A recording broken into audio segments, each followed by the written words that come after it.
Hello दोस्तों, welcome back to my channel. आज की वीडियो में हम बात करने जा रहे हैं कि हम कैसे घर बैठे ऑनलाइन अपने पासपोर्ट की अपॉइंटमेंट बुक कर मतलब कि उसको बुक कैसे करें। वीडियो में आगे बढ़ने से पहले मैं आपसे कहना चाहूँगा कि अगर आप मेरे चैनल पर नए हैं तो लाइक कर दीजिए, सब्सक्राइब कर दीजिए और शेयर भी जरूर करिएगा ताकि मेरे आने वाली वीडियो का नोटिफिकेशन आपको सबसे पहले मिलता रहे। तो मैं आपको बता दूं, जो पासपोर्ट है वो आपको बताइए बाहर विदेश में जाने के लिए वो बहुत ही महत्वपूर्ण है। अगर आपको भी कहीं बाहर जाना है और आपके पास पासपोर्ट नहीं है तो आपका पासपोर्ट बनवाना ही पड़ेगा। इसके लिए आपको सिर्फ और सिर्फ ऑनलाइन आपको अपॉइंटमेंट बुक करनी होती है। आप चाहे तो किसी बाहर अटल सेवा केंद्र हो गया, आप बाहर में ऑनलाइन वर्क कर सकते हैं तो ऑनलाइन काम कराते हैं, उनसे आप ये काम करवा सकते हैं। लेकिन मैं आपको कह रहा हूँ कि घर बैठे हम अपॉइंटमेंट बुक कैसे करते हैं। घर बैठे हम पासपोर्ट बनवा तो नहीं सकते लेकिन उसकी अपॉइंटमेंट जरूर बुक कर सकते हैं, क्योंकि हम उसकी अपॉइंटमेंट बुक करेंगे तो फिर हमको आगे पासपोर्ट सेवा केंद्र पे जाना होता है। वहीं पर हमारा पासपोर्ट के वही वही मतलब कि वही तय करते हैं कि हमारा पासपोर्ट बनना चाहिए कि नहीं बनना चाहिए। वहाँ पर आपको अपने डॉक्यूमेंट्स लेके जाने होते हैं जो वहाँ पे वेरीफाई होते हैं। डॉक्यूमेंट्स में मैं आपको बता दूँ कि सभी डॉक्यूमेंट्स पर जो आपने एड्रेस नेम एप्लीकेशन में दिया है वही उन सभी डॉक्यूमेंट्स पे होना चाहिए। मान लीजिए कि आपने एप्लीकेशन में दिया है राहुल शर्मा और आपके एजेंसी डॉक्यूमेंट्स हैं उनके अंदर सिर्फ राहुल है, तो आपकी एप्लीकेशन जो है वो वहाँ पे रिजेक्ट कर दी जाएगी और आपकी उनसे 1500 रुपये जो उसकी फ़ीस है वो भी आपकी डूब जाएगी। इसलिए आप अपने डॉक्यूमेंट्स में नाम गलत है तो उसको सही करा लीजिए और एप्लीकेशन में भी आप बिल्कुल सही दीजिए। चलिए हम इस वीडियो को शुरू करते हैं। सबसे पहले आपको passport.gov.in पर चले जाना है। मैं इसका लिंक आपको डिस्क्रिप्शन में भी दे दूंगा। या तो आप यहाँ पासपोर्ट लिख दीजिए या फिर पासपोर्ट सेवा लिख दीजिए। पहले देख रखे हैं https passport.gov.in, इसके ऊपर क्लिक करना है। वैसे मैं आपको इसलिए बता रहा हूँ क्योंकि पासपोर्ट से रिलेटेड बहुत सारी फेक वेबसाइट्स हैं, जैसा कि उन्होंने अपने यहाँ पे एक वार्निंग आएगी, नीचे आप देख सकते हैं alert on fake websites. Fake website से आप अलर्ट रहें, जैसे कि indiaPassport.org.com .in .passport सेवा अप्लाई passport.org। अगर आपको ऐसी कहीं वेबसाइट से मिलता है तो आप उन पर ना जाएं, यही इसकी एक ऑफिशियल वेबसाइट है passportindia.gov.in। अप्लाई करने के लिए आपको न्यू यूज़र रजिस्ट्रेशन पे क्लिक करना है। अगर आपके पास पहले से इसकी यूज़र आईडी है तो आप लॉगिन कर सकते हैं, वह नहीं तो आपको न्यू यूज़र पे क्लिक करना है। उससे पहले मैं आपको बता दूं कि आप अपनी अपने शहर के अंदर देख सकते हैं कि आपको अपॉइंटमेंट कहाँ पे मिल सकती है। चेक अपॉइंटमेंट अवेलेबिलिटी पे टिक करेंगे, मतलब क्लिक करेंगे। फिर आपको अपना पासपोर्ट ऑफिस सेलेक्ट कर लेना है। ये सारे पासपोर्ट ऑफिस सारे के सारे मेरे ख्याल से स्टेट की जो सी कैपिटल होती है वो है। जैसे कि हरियाणा की चंडीगढ़ है, यहाँ पे चंडीगढ़ भी है। और दिल्ली तो दिल्ली है। यहाँ पे गोवा की तो इसके अंदर कोई कैपिटल नहीं है, गोवा तो एक अलग सा स्टेट है। बाकी हैदराबाद एक कैपिटल है, जयपुर एक कैपिटल है, जम्मू तो अलग से ही आ गया, लखनऊ भी एक कैपिटल है। मतलब कि जो भी जिस सिटी में आप मतलब जिस स्टेट में आप रहते हैं, अगर उनमें से जिस भी सिटी का यहाँ पे नाम होगा ना वो आप यहाँ पे लीजिए। वैसे वो मेरे को जहाँ तक लगा वो सिर्फ राजधानी ही होंगी जहाँ पे नाम होगा। अब मैंने यहाँ पे चंडीगढ़ कर लिया क्योंकि मैं हरियाणा में रहता हूँ, तो यहाँ पे मैंने चंडीगढ़ सेलेक्ट करा है। अब यहाँ पर आपको एक कैप्चा करना है फिल। कैप्चा फिल करने के बाद चेक अपॉइंटमेंट अवेलेबिलिटी करेंगे, मतलब क्लिक करेंगे। इसके बाद आप देख सकते हैं कि हमारे में से चंडीगढ़ के जितने भी पीएस के पीओपीएस के आते हैं वो सब एक रीजनल पासपोर्ट ऑफिस के अंडर आते हैं, जो जो उनकी मेन वेब जो उनका मेन शाखा होती है जहाँ से पासपोर्ट बनकर आता है। ये जैसे आप पीएस के पीओपीएस के देख रहे हैं, यहाँ तो बस हमारी वेरिफिकेशंस होती हैं, यहाँ पे बस हमारी वेरिफिकेशन होती हैं। अब आप देख सकते हैं कि ये पीएस के अम्बाला है, चंडीगढ़ रोड पे है। इसके ऊपर हमको 6 अप्रैल की मिल रही है और उसके अंदर देख सकते हैं हमको 800 वहाँ पे 800 सीट्स अभी पड़ी हुई हैं। ये तत्काल की है। तत्काल में आप 25 तारीख को आपको मिल जाएगी, लेकिन तत्काल में आपको 2000 रुपये एक्स्ट्रा देने पड़ेंगे। ये पीसीसी है, पुलिस क्लियरेंस सर्टिफिकेट, लेकिन हमको इससे भी कोई मतलब नहीं, हमको पासपोर्ट चाहिए।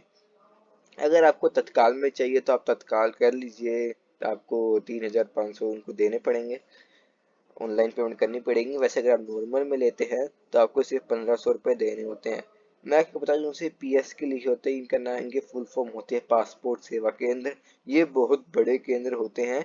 हालांकि जिनसे पीओ पीएस के होते हैं उनकी फुल फॉर्म होती है पोस्ट ऑफिस पासपोर्ट सेवा केंद्र। ये इतने बड़े नहीं होते।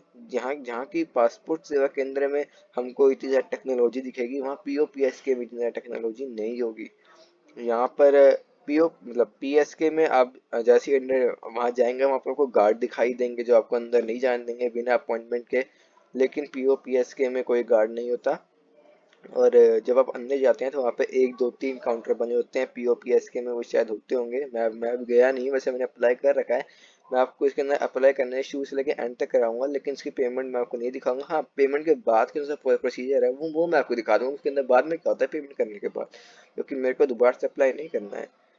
ठीक है, बस यही कुछ मेरे में चीज़ें होती हैं। जहाँ पीएसके में 5 6 अधिकारी होते हैं जो अलग अलग काउंटर्स में होते हैं। एक 1 2 3 काउंटर जहाँ पे आप अपना अपॉइंटमेंट लेटर दिखाते हैं, वहाँ से आपको एक टोकन नंबर मिलता है पीएसके में।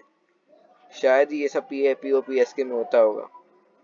चलिए हम गेटिंग स्टार्टेड पे चलते हैं। होम पे चलेगा। हम अगर आपके पास कोई इसकी आईडी है तो आप एग्जिस्टिंग यूज़र पे लॉगिन एग्जिस्टिंग यूज़र पे क्लिक करें, नहीं है तो न्यू यूज़र रजिस्ट्रेशन पे क्लिक करें। मैंने यहाँ पे कर दिया, अभी लोडिंग ले रहा है थोड़ी सी।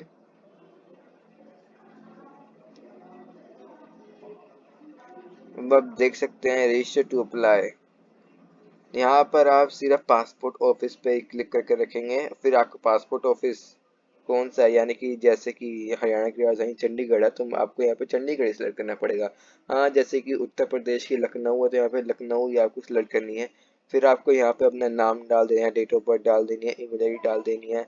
यहाँ पे आपसे पूछ रहा है कि जौन सी आपकी ईमेल आईडी है वो आपको लॉगिन आईडी में चाहिए। अगर चाहिए तो फिर यस करें वरना नो कर दीजिए। फिर यहाँ पर आपको अलग से लॉगिन आईडी लिखनी पड़ेगी। अगर आप यस करते हैं तो जो सी आपकी ईमेल आईडी होगी वही लॉगिन आईडी बन जाएगी। फिर आपको पासवर्ड टाइप करना है, फिर उस पासवर्ड को कंफर्म फिर से टाइप करना है। उसके बाद आपको एक हिंट क्वेश्चन देना है। जब भी आप अपना पासवर्ड रीसेट करोगे तो ये क्वेश्चन आपसे पूछा जाएगा, इसका सही आंसर दीजिए। फिर यहाँ पे लिख दीजिए जो सा आपका आंसर होगा। यहाँ पे कैप्चा फिल करिए, रजिस्टर पे क्लिक कर दीजिए। फिर आपकी मेल पर एक मतलब जो सी ईमेल आपने यहाँ पे डाली है उस पर एक मैसेज आएगा जो आपके अकाउंट में एक्टिवेट करेगी। वहाँ पे एक लिंक होगा, उस लिंक पर आप क्लिक करिए और फिर आपका अकाउंट एक्टिवेट हो जाएगा। आपको अपनी यूज़र आईडी और पासवर्ड याद रखना है तभी आप लॉगिन हो पाएंगे। अब मैं यहाँ पर अपना यूज़र आईडी मतलब कौन सी मेरी यूज़र आईडी है वो मैं यहाँ पर डाल देता हूँ। ये मैंने डाल दी अपनी यूज़र आईडी, कंटिन्यू पे मैं क्लिक करता हूँ। अब यहाँ पर अपना मेरा पासवर्ड पहले डाला हुआ है इसलिए वो डालने की कोई ज़रूरत नहीं है। यहाँ पर अब आप बस अपना एक कैप्चा फिल कर दीजिए। कैप्चा सही से फिल करिएगा। फिल कर दिया मैंने, लॉगिन करते हैं फटाफट। ऑथेंटिकेटिंग यूज़र, ऑथेंटिकेट हो रहा है यूज़र। हाँ, अब आपके सामने ये डैशबोर्ड आता है। View saved submitted applications, apply for fresh and रीपी रीइश्यू ऑफ पासपोर्ट। हमको एक फ्रेश पासपोर्ट चाहिए। यहाँ से आप इसको दोबारा री इशू भी कर सकते हैं। अगर कोई मिस्टेक है पासपोर्ट में वो ठीक कर सकते हैं, या फिर पासपोर्ट एक्सपायर हो चुका है तो वो ठीक कर सकते हैं। यहाँ से अब आपको आपकी स्टेट सेलेक्ट करनी है। यहाँ पे मैंने हरियाणा सेलेक्ट कर लिया, कोई रात ही कर लिया यार, हरियाणा। ये आपको अपनी डिस्ट्रिक्ट सेलेक्ट करनी है, हरियाणा में जितनी भी डिस्ट्रिक्ट हैं मैंने डिस्ट्रिक्ट में यहाँ पे कर लिया सिलेक्ट। इसके बाद आपसे एप्लीकेशन मतलब अप्लाइंग फॉर मतलब कि आपको एक नया पासपोर्ट चाहिए या फिर आपको दोबारा से पासपोर्ट को री इशू कराना है। अगर आपको नया पासपोर्ट चाहिए फ्रेश करिए, री इशू करिए। टाइप ऑफ एप्लीकेशन जो मैंने आपको सुबह से मतलब पहले में बताया था कि नॉर्मल या फिर तत्काल। नॉर्मल मतलब आपको पासपोर्ट की अपॉइंटमेंट है वो आपको देर से मिलेगी, या तत्काल में आपको बस उससे थोड़ी जल्दी मिल जाती है। मैं तो नॉर्मल में करना चाहूँगा। बाकी ये जो पासपोर्ट की बुक होती है वो 60 पेजेस की होती है और 36 पेजेस की होती है। आपको जोन सी लेनी है वो क्लिक कर दीजिए। अगर आप 36 करते हैं तब आपको 1500 रुपये देने पड़ेंगे। अगर आप 60 करते हैं तब आपको थोड़ा पैसा और देना पड़ेगा। मैं यहाँ पर नेक्स्ट कर देता हूँ। यहाँ पर अब आपको नेम दे देना है, मैंने यहाँ पे दे दिया, यहाँ पे डेमो दे दिया। सरनेम तो ऑप्शनल है। यहाँ पर फिर आपको अपना जेंडर सेलेक्ट करना है। फिर have you ever been no, क्या आप किसी भी नए नाम से मतलब आपको किसी और नाम से जाना जाता है? नहीं जानते तो यस कर दीजिए, मतलब जाना चाहते हैं तो यस, नहीं तो no. Have you ever change your name, क्या आपने कभी अपना नाम चेंज करा है? नो भाई, हमने नहीं करा। करा है तो यस कर दीजिएगा। वैसे मैं तो कहूँगा नो ही करके रखिएगा, क्योंकि यहाँ पे शायद फिर मांग लेंगे। हाँ देखो, यहाँ पे मांग लेते हैं, इसलिए नो ही करके रखिएगा। यहाँ पर आपको अपनी डेट ऑफ बर्थ दे देनी है। यहाँ पे जो सारी सही डिटेल्स है ना, इन दोनों को छोड़ के, इनसे, ये जिनसे होते हैं, इनको बस आपको इग्नोर कर देना है, क्योंकि इतने देखे नहीं जाते। लेकिन जो आपका नेम है, ये डेट ऑफ बर्थ होगी, या आपका प्लेस ऑफ बर्थ हो गया, state, district, marital status, citizenship, ये सब आपकी चेक होती है पासपोर्ट सेवा केंद्र पे। अब मैं यहाँ पे सिलेक्ट कर लेता हूँ कोई सी भी डेट, क्योंकि मैं तो अप्लाई नहीं कर रहा ना। मैंने यहाँ पे 8/4/2003 कर लिया। If your is your place of birth out of India, क्या आप इंडिया से बाहर पैदा हुए हैं? नो करके देखिएगा। आपको प्लेस ऑफ बर्थ, टाउन, यहाँ पे अपना, अगर आपका विलेज है तो विलेज का नाम डाल दीजिए, मतलब या फिर सिटी का नाम डाल दीजिए। मैंने यहाँ पे जैसे पानीपत डाल दिया। स्टेट करिए सिलेक्ट, ये मैंने स्टेट कर दी। डिस्ट्रिक्ट करिए सिलेक्ट, डिस्ट्रिक्ट कर दी। मैरिटल स्टेटस, अगर कोई विडोवर है तो फिर विडोवर पे करिए। अगर कोई डिवोर्स है तो डिवोर्स कर लिए। सिंगल है तो सिंगल, सेपरेट है तो सेपरेट, मैरिड है तो मैरिड। यहाँ पे मैं सिंगल कर देता हूँ। Citizenship by India by birth पे टिक रहने देना है। Pan if available, voter ID if available, ये दोनों हैं तो डाल दीजिए, वरना छोड़ दीजिए। एम्प्लॉयमेंट टाइप, यहाँ पर आप देख सकते हैं कि आप गवर्नमेंट हैं, मतलब कि कोई गवर्नमेंट नौकरी है। सैचुरेट स्टेट्यूटरी बॉडी, प्राइवेट हैं, मतलब प्राइवेट काम करते हैं। होम मेकर हैं, कोई आपके पास कोई काम नहीं है। PSC, retired government service, student, self employed, जो भी अगर आप उसके दिख रहा है, अगर आप उनमें से कुछ हैं तो टिक कर दीजिए, मतलब वो सिलेक्ट लीजिए। अगर नहीं है तो अदर्स पे कर दीजिए, कोई नहीं। If you either parent in case of minor spores और गवर्नमेंट सर्वर, क्या आपके घर में कोई गवर्नमेंट सर्वेंट है? नो कर दीजिए, अगर है तो यस कर दीजिए। अब आप कितने पढ़े लिखे हुए हैं यहाँ पर आप ध्यान दें। अगर आप 10th यहाँ पे करते हैं तो आप देख सकते हैं, ये देखिए, is applicant eligible for non ECR category. जब मैंने 10th पास किया तो ये यस हो गया। अगर मैं 7th पास से लेस करूँ तो ये नो हो गया। अगर मैं बिटवीन 8th एंड 9th करूँ तब ये नो रहेगा। मैं आपको बता दूं कि अगर 10th पास ये यस नो क्यों हो रहा है, ये इसलिए हो रहा है क्योंकि ये जो सा, अगर 10th पास होता है तो उनका एक ECNR पासपोर्ट बनता है, जिसके ऊपर आप किसी भी टाइप का वीज़ा लगवा सकते हैं, चाहे वो स्टडी वीज़ा हो, चाहे वो टूरिस्ट वीज़ा हो। लेकिन जिसकी क्वालिफिकेशन 10th से कम है, उसको यहाँ पे सिर्फ टूरिस्ट वीज़ा लगता है, जिसे हम ECR पासपोर्ट कहते हैं, यानी इमिग्रेशन चेक रिक्वायर्ड। जब आपका पासपोर्ट बन के आता है तब उसके लास्ट पेज पे लिखा होता है इमिग्रेशन चेक रिक्वायर्ड, अगर आपका ECR में बना होता है। अगर आपका नॉन ECR में बना होता है तब वो लिखा हुआ नहीं आता। अगर आप ECR बनवाना चाहते हैं तो फिर नो कर दीजिएगा, मतलब तो फिर अपने अपने से क्वालिफिकेशन है वो यहाँ पे 7th और लेस कर दीजिएगा, या फिर कुछ भी कर दीजिएगा। लेकिन उसके डॉक्यूमेंट शायद आपसे प्रूफ वहाँ पे मांगे जाएंगे, इसलिए इसका भी ढंग से फिल करिएगा। 10th पास 10th ही करिएगा। Document required for non ECR, अगर आप नॉन ECR कैटेगरी में आते हैं तो बस आपको अपनी 10th की मार्कशीट ले जाइए वहाँ पे, और उसका सर्टिफिकेट ले जाइए, अपना आधार कार्ड वहाँ पे आप ले जाइए, अपना डेट ऑफ बर्थ वहाँ पे ले जाइए। वो सब मैं आपको आगे बताऊँगा। कि आपके बॉडी में कोई मार्क है तो लिख दीजिए। यहाँ पर आपको अपना आधार नंबर डाल देना है। अब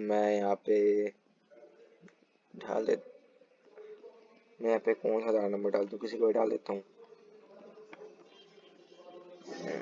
सही है आधार नंबर। यहाँ पर आपको यस पे टिक कर देना है। यहाँ पर अगर आप चाहे तो सेव कर सकते हैं। सेव करूँगा तो फिर मेरे यहाँ पे एप्लीकेशन रेफरेंस नंबर आ जाएगा, तो फिर मैं इसको सेव नहीं करूँगा। नेक्स्ट पे क्लिक करते हैं। मेरे को लग रहा है गलत होएगा, गलत ही है, क्योंकि वैलिड नहीं डाला ना मैंने। चलो ये वाला डाल देते हैं। यहाँ पर आपको फिर यस पे कर देना है, नेक्स्ट कर देना है। अब यहाँ से आपके फादर का नाम पूछा होगा, ये मैंडेटरी नहीं है, लेकिन मैं आपको कहूँगा इसको डाल दीजिए, इसकी कोई बात नहीं होती। मैंने यहाँ पे डेमो डाल दिया। मदर्स का नेम भी डाल दीजिए, कोई बात नहीं, मैंने यहाँ पे भी डेमो डाल दिया। फिर इनका सरनेम है, सरनेम डाल दीजिए। अगर कोई लीगल गार्जियन है तो उसका नेम डाल दीजिए। बाकी फादर्स मदर्स का नेम डालिए, वही ठीक है। नेक्स्ट पे क्लिक करिए। Is your present address out of India, क्या आपका एड्रेस है वो आउट ऑफ इंडिया है? अगर नहीं है तो नो कर दीजिए, यस तो यस कर दीजिए। यहाँ पर आपको अपना आधार कार्ड से देख के एड्रेस डाल देना है। जो आधार कार्ड पे है मैं यहाँ पे डाल देता हूँ कुछ भी। अब आपको यहाँ पे अपनी सिटी डाल देनी है जो है आपकी। ये डिस्ट्रिक्ट और स्टेट पर ऐसे ही है। पुलिस स्टेशन जो आपके नज़दीक में है आपको वही डालना है, क्योंकि जब आपका पासपोर्ट सेवा केंद्र से अगर आपका पासपोर्ट वहाँ से यस हो जाता है तो फिर दूसरी उसकी फाइल होती है वो पुलिस वेरिफिकेशन के लिए आपके पुलिस स्टेशन में आती है, जो आपने इस फॉर्म में फिल करा होता है। अब मेरे पास में जो पुलिस स्टेशन है मैंने वो कर लिया यहाँ पे सिलेक्ट। यहाँ पे अब मैं पिन कोड डाल देता हूँ अपने एरिया का। ये अपने यहाँ पे अपना मोबाइल नंबर डाल दीजिए। यहाँ पे टेलीफोन नंबर डाल दीजिए, ये वैसे मैंडेटरी नहीं है। ईमेल आईडी मैंडेटरी है। मैं अभी यहाँ कुछ भी डाल देता हूँ @gmail.com, या मैंने डाल दिया। इज ये प्रेजेंट एड्रेस अवेलेबल, क्या आपका एड्रेस है परमानेंट एड्रेस वो अवेलेबल है, वो क्या अभी भी है? नहीं है तो नो कर दीजिए, वरना तो यस करके रखिए। Yes. Is your present address same as your present permanent address, मतलब कि जो सा आपका आधार कार्ड में एड्रेस है क्या वो जहाँ आप रह रहे हो क्या वो दोनों सेम है? अगर हैं तो यस कर दीजिए, नहीं है तो फिर नो पे करिए। फिर आपको उसकी डिटेल्स यहाँ डालनी होंगी। मैं यहाँ पे यस कर देता हूँ, नेक्स्ट कर दीजिए। यहाँ पर आपको इसको ही कर देना है। फोन नंबर यार कितने यार ये वेबसाइट है क्या? इतनी इतनी चालू वेबसाइट जो सब कुछ भी देख पा रही है। चलो कोई नहीं, लो अब तो सही होगा। इसको ओके कर लेते हैं फिर से। अब यहाँ पे इमरजेंसी कॉन्टैक्ट, यानी कि इमरजेंसी में हम किसको कॉन्टैक्ट करें उसका आप यहाँ पे नेम डाल दीजिए। फिर उसका भी यहाँ पे आप एड्रेस डाल दीजिए। इसका यहाँ पे आप मोबाइल नंबर डाल दीजिए। टेलीफोन और ईमेल आईडी मैंडेटरी नहीं है। आगे चलते हैं। यहाँ पर आप देख सकते हैं have you ever hold any identity certificate, जो हमेशा तिब्बत में तिब्बतन पीपल्स को उनसे मिलता है जो इंडिया में रहते हैं, उन्हीं को मिलता है ये। और अदर स्टेटलेस पीपल जिनके पास कोई स्टेट ही नहीं है उनके लिए नो। अगर है तो यस कर दीजिए, वरना नो कर दीजिए। अगर है तो ये सब कुछ फिल करिए, नहीं है तो नो कर दीजिए। Details of previous current diplomatic official passport, इसका आप डिटेल्स नोट अवेलेबल पे कर दीजिए। Have you ever applied passport for passport but not issued, अगर करा है तो यस कर दीजिए, वरना नो कर दीजिए। File number, date of apply, name of passport office, note कर देते हैं। इसके बाद ये सारी की सारी आपसे ये पूछेगा कि आपने कभी कोर्ट के चक्कर काटने हैं, कि आप कभी किसी केस में फंसे हैं, कि आपको कभी पुलिस पकड़ के लेके गई है, इसमें सब कुछ ये पूछेगा। इसलिए इन सबको आप नो कर दीजिए। कितना टाइम लग रहा है करने में, नेक्स्ट कर दीजिए। अब आप देख सकते हैं कि ये आप देख सकते हैं पहला पेज आपको इनसे पासपोर्ट का पहला पेज होगा वो कुछ इस प्रकार होगा। उसका लास्ट पेज होगा शायद इसी प्रकार होगा, मेरे को ये ध्यान नहीं आ रहा क्या कैसा था। ठीक है, इसका आप नेक्स्ट कर दीजिए। अगर यहाँ से कुछ गलती है तो वो आप जाके ठीक कर सकते हैं इस पे क्लिक करके। इसको आप नेक्स्ट कर दीजिए। यहाँ से अब आपको प्रूफ ऑफ बर्थ, यहाँ पर आपको देखना है कि आपका मतलब आखिर बर्थ का प्रूफ क्या है। मैं आपको बता दूं कि अगर यहाँ पे आप आधार कार्ड बर्थ प्रूफ करना सेलेक्ट करते हैं तो फिर आपको रेजिडेंशियल प्रूफ है वो सिलेक्ट नहीं करना। देख सकते हैं कि यहाँ पे बड़े सारे हैं। A declaration given by head of the orphanage child care from their official letter, Aadhaar card, birth certificate issued by registered birth and by the municipal corporation, 1969 act, बहुत सारे हैं। Driving licence, electors photo, identity card, police bond issued, transfer school living certificate या matriculation certificate issued by school, PAN card दे सकते हैं आप। और बहुत कुछ है तो दे दीजिए। मैं आपको आधार कार्ड कर देता हूँ। रेजिडेंशियल प्रूफ में यहाँ से आप इलेक्टर्स फोटो आइडेंटिटी कार्ड दे सकते हैं, ड्राइविंग लाइसेंस दे सकते हैं, birth certificate issued under RBD act. यहाँ पर आप बैंक कॉपी दे सकते हैं, लेकिन वो 6 महीने से पुरानी नहीं होनी चाहिए। और इलेक्ट्रिसिटी बिल दे सकते हैं, गैस कनेक्शन दे सकते हैं, इनकम टैक्स असेसमेंट ऑर्डर दे सकते हैं, income tax identity pan cards they सकते हैं। उसके ऊपर एजेंट, उसके ऊपर एड्रेस लिखा नहीं होता। अब हम अपने पेरेंट की पासपोर्ट कॉपी दे सकते हैं अगर माइनर है तो, और पेंशन दे सकते हैं, photo book of running bank account दे सकते हैं, schedule private sector Indian bank जो जो इसके देख सकता है उनमें से कुछ भी आपके पास है। वाटर बिल होगा, टेलीफोन बिल हो गया, वो आपको सिलेक्ट करना है। जैसे कि मैं यहाँ पे इलेक्ट्रिसिटी बिल कर देता हूँ। अगले में आप यहाँ देख सकते हैं कि यहाँ पर आपसे कुछ पूछा जा रहा है, पासपोर्ट सेवा सर्विस एनरोलमेंट सिलेक्ट यस और नो ऑप्शनल सर्विस। असल में ये है, मैं बता दूं ये है क्या चीज। जब आप पासपोर्ट सेवा केंद्र पर जाते हैं, अगर आपने यहाँ पे यस कर रखा होता है तो आपको वहाँ 50 रुपये देने होते हैं। 50 रुपये किस बात के? ताकि जो भी आपकी पासपोर्ट का स्टेटस है कि वो रिजेक्ट हुआ है, एक्सेप्ट हुआ है, पुलिस वेरिफिकेशन होनी शुरू हो चुकी है, ये सब आपको भेजते रहे उसके मैसेज आपके फ़ोन नंबर पे। रिकमेंड ये मैं आपको ये करूँगा कि आप इसको यस ही करके रखें, नो तो बिल्कुल ना करिए। और फिर आपको यहाँ पर अपना प्लेस डाल देना है, इसको आपको आई अग्री कर देना है, और फिर सबमिट फॉर्म कर देना है। सबमिट फॉर्म हो जाने के बाद आपका फॉर्म है वो सबमिट हो जाएगा, और फिर आपको शायद इसी यहाँ पर ले आएगा इस ऐसे डैशबोर्ड पे। अगर नहीं लेके आता क्या हो गया, पेशेंट कहाँ जाना था यार, मैं खुद ही भूल गया।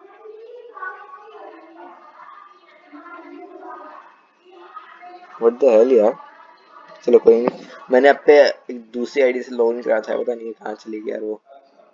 कोई नहीं, हम फिर से लॉगिन कर लेते हैं। बड़ा कुछ ज़्यादा टाइम लगेगा। वीडियो मैंने थंबनेल के ऊपर 10 मिनट के लिखा हुआ है, ये वीडियो आधे घंटे की जा रही है, माफ़ करिएगा। वीडियो बहुत लंबी बन रही है। एग्जिस्टिंग लॉगिन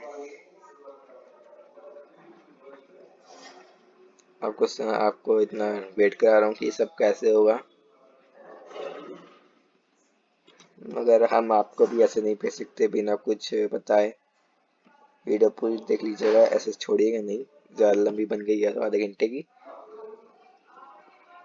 हाँ, आपको फिर ऐसे में या तो छोड़ देगा, या फिर अगर ऐसे में है तो व्यू सबमिटेड वाले पे क्लिक करिए, और जौन सा अभी अपनी अपने अप्लाई करा है उसके ऊपर जैसे देखेंगे सिलेक्ट यहाँ पे, उसके ऊपर ऐसे करके क्लिक करिए, और फिर आपको जाना है पेमेंट्स एंड अपॉइंटमेंट पे। यहाँ पे आप दे सकते हैं ना, यहाँ पर आपको जाना है, यहाँ पर आपको देखिएगा पे एंड शेड्यूल अपॉइंटमेंट, इसके ऊपर आपको क्लिक करना है। मैंने यहाँ पे पहले से ही अपनी अपॉइंटमेंट बुक कर रखी है, तो बस आपको यहाँ से अपनी अपॉइंटमेंट बुक कर देनी है। आपको यहाँ पे अपना सब नज़दीक में आपके सब POPS के है, PS के, अगर आपके कोई शहर में नहीं है तो आप किसी अपने पास वाले शहर में आप करवा सकते हैं। वहाँ से आपको शेड्यूल करवा देनी है, आपको वहाँ पे 1500 रुपीज़ की पेमेंट करनी होगी। अगर पेमेंट करने के बाद अगर किसी कारण मतलब पेमेंट हो जाती है, तो आपको वहाँ पे थोड़ी देर बाद जब उसकी रिसिप्ट सामने आती है तो फिर आपको रुकना होता है वहाँ पे 1-2 सेकंड के लिए। उसके बाद अगर आप अपनी आईडी से लॉग आउट हो जाते हैं तो डरने की कोई कोशिश नहीं, कहीं आप समझे यार हमारे अंदर पैसा था वो कहाँ, वो अब उसका क्या होगा। आपको फिर यहीं पे आ जाना है, जैसे अभी मैं यहाँ पे आया हूँ, फिर आपको उसी एप्लीकेशन को सिलेक्ट कर लेना है, पेमेंट एंड अपॉइंटमेंट पे क्लिक कर देना है। यहाँ पर आपको दिख रहा होगा ट्रैक पेमेंट स्टेटस। अगर ये देखिए मेरे पे सक्सेस मतलब क्या दिखा रहा है यार, सक्सेस दिखा रहा है। अगर यहाँ पे आपका पेंडिंग दिखाता है तो फिर आप यहाँ पर आपको दिखेगा एक और ऑप्शन, री वेरीफाई योर पेमेंट। इसके ऊपर आपको क्लिक कर देना है। अगर पेमेंट सक्सेस होगी तो पेमेंट यहाँ पे सक्सेस आ जाएगा, वरना फिर पेंडिंग रह जाएगी। उसके बाद आपकी जो पेमेंट है वही आपको, अगर वही वो तो होगी, लेकिन हमारी अपॉइंटमेंट बुक नहीं हुई। अपॉइंटमेंट बुक करने के लिए आपको फिर से पे एंड शेड्यूल अपॉइंटमेंट क्लिक करना होगा। ध्यान, मैं आपको डरिएगा नहीं कि कहीं हमको फिर से पैसे ना देने पड़ जाए। इसके ऊपर आप क्लिक करिए, बस आपके यहाँ पे PS के POPS के जो भी आपका है उसे आप सिलेक्ट कर लीजिए, ठीक है। उसी आपको फिर उसी वो क्या कहते हैं अपॉइंटमेंट है वो बुक हो जाएगी। और अपॉइंटमेंट बुक होने के बाद मैं आपको इंटरफेस भी दिखा सकता हूँ कि कैसा इंटरफेस आएगा उसका। रिसिप्ट में नहीं नहीं, अपॉइंटमेंट हिस्ट्री, इसमें कहीं दिखा, ये होगा शायद प्रिंट एप्लीकेशन रिसिप्ट। हाँ, तब आपके सामने एक ऐसा इंटरफेस दिखा देगा। यहाँ पर आपको दो ऑप्शन मिल रहे हैं, गेट अपॉइंटमेंट एसएमएस और प्रिंट एप्लीकेशन रिसिप्ट। अगर आपके होता है तो फिर आपके मोबाइल नंबर पर मैसेज आ जाएगा कि आपकी अपॉइंटमेंट बुक हो चुकी है। अगर नहीं आया तो आप यहाँ से फिर से एक और बार मैसेज दिलवा सकते हैं, लेकिन ये सिर्फ आप 3 ही बार दिलवा सकते हैं। अगर मैं आप करूँगा तो फिर मेरे 2 अटेम्प्ट और रह जाएंगे। मैं नहीं करना चाहता क्योंकि मेरे पहले से आया हुआ है। अब यहाँ पे प्रिंट एप्लीकेशन रिसीट पे क्लिक करिए। ये बता रहा है कि जो से आपके फ़ोन में मैसेज आया है वो भी एक प्रूफ है पासपोर्ट सेवा केंद्र पे कि हाँ आपकी अपॉइंटमेंट बुक है।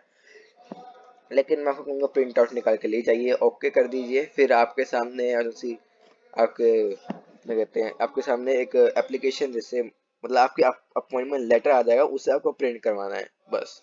यहाँ पर आपका इतना काम खत्म हो जाता है। फिर आपको जो सी डेट आपने यहाँ पे सिलेक्ट करी थी कि हाँ भाई हमें इस डेट को जाना था, हमें जैसे कि मैंने यहाँ पे क्या करा हुआ 28/4/2022, ये तो डेट मैंने सिलेक्ट करी थी क्योंकि इसके अंदर अपॉइंटमेंट मेरे को मिल रही थी, मैंने सिलेक्ट कर ली। लेकिन इससे मेरे को आगे टाइम भी दिख रहा है 12:15, मतलब कि 12:15 पे मेरे यहाँ पे एंट्री है और 12 बजे तक मुझे वहाँ पे तक पहुँचना है। ठीक है, यहाँ पर आपको अपनी अपॉइंटमेंट आईडी दिख जाएगी, ट्रांजैक्शन आईडी, मतलब कि बस आपका यहीं तक काम था। बाकी जो काम है वो पासपोर्ट सेवा केंद्र में होगा। डॉक्यूमेंट्स जो आपने वहाँ पे दिए थे, जैसे कि आपने अपना आधार कार्ड दे दिया वहाँ पे, बर्थ प्रूफ में, रेजिडेंशियल प्रूफ में आपने अपनी बैंक कॉपी दे दी, उसकी आपको फोटो कॉपी प्लस ओरिजिनल साथ लेके जानी है। ठीक है, फोटो कॉपी प्लस ओरिजिनल साथ लेके जानी है। और जो अगर आप 10th अबव हैं और आपने यहाँ पे 10th अबव दिया हुआ है, तब मैं आपको कहूँगा कि आप अपना सर्टिफिकेट और उसकी मार्कशीट है वो भी एक फोटोकॉपी और इसकी और वो ओरिजिनल साथ लेके जाइएगा, क्योंकि अगर कुछ भी वहाँ कुछ गड़बड़ी होती है तो आपकी एप्लीकेशन वहाँ पे रिजेक्ट कर दी जाएगी। तो मैं आपको तो इसलिए अगर आप अप्लाई कर रहे हैं, आपकी डॉक्यूमेंट में कोई गलती है तो फिर उसे आप पहले सही करा लें फिर अप्लाई करें। और अगर आप किसी कारणवश नहीं जा पाते पासपोर्ट सेवा केंद्र पे तो फिर आप उसको रीशेड्यूल भी, उसकी अपॉइंटमेंट रीशेड्यूल कर सकते हैं। लेकिन अगर एक बार रिजेक्ट हो जाती है तब आप उसे रीशेड्यूल नहीं कर सकते। रिजेक्ट करने के बाद आपको फिर से फॉर्म फिल करना होगा, जो मैंने आपको दिखाया था ना। अगर आपके पास, अगर आप कभी पहले अप्लाई किया है और हुआ नहीं था तो वहाँ पे फाइल नंबर वगैरह मांग रहा था, तो हो सकता है कि उस फाइल नंबर से आपकी फाइल से रिजेक्ट होगी तो उसे वापस खोल दिया जाए, क्या पता पेमेंट ना करनी पड़े फिर से 1500 की। बाकी उसके बारे में अभी कुछ नहीं जानता। बस आज की वीडियो में इतना ही। मिलते हैं अगली वीडियो में जो पुलिस वेरिफिकेशन से भी रिलेटेड हो सकती है या फिर पासपोर्ट सेवा केंद्र से रिलेटेड हो सकती है। अगर पासपोर्ट सेवा केंद्र से होगी तब तो वो आपको सीधा 28 अप्रैल को मिलेगी। पुलिस वेरिफिकेशन की आपको 2-3 दिन बाद मिल जाएगी। चलिए आज के लिए बस इतना ही, मिलते हैं नेक्स्ट वीडियो में।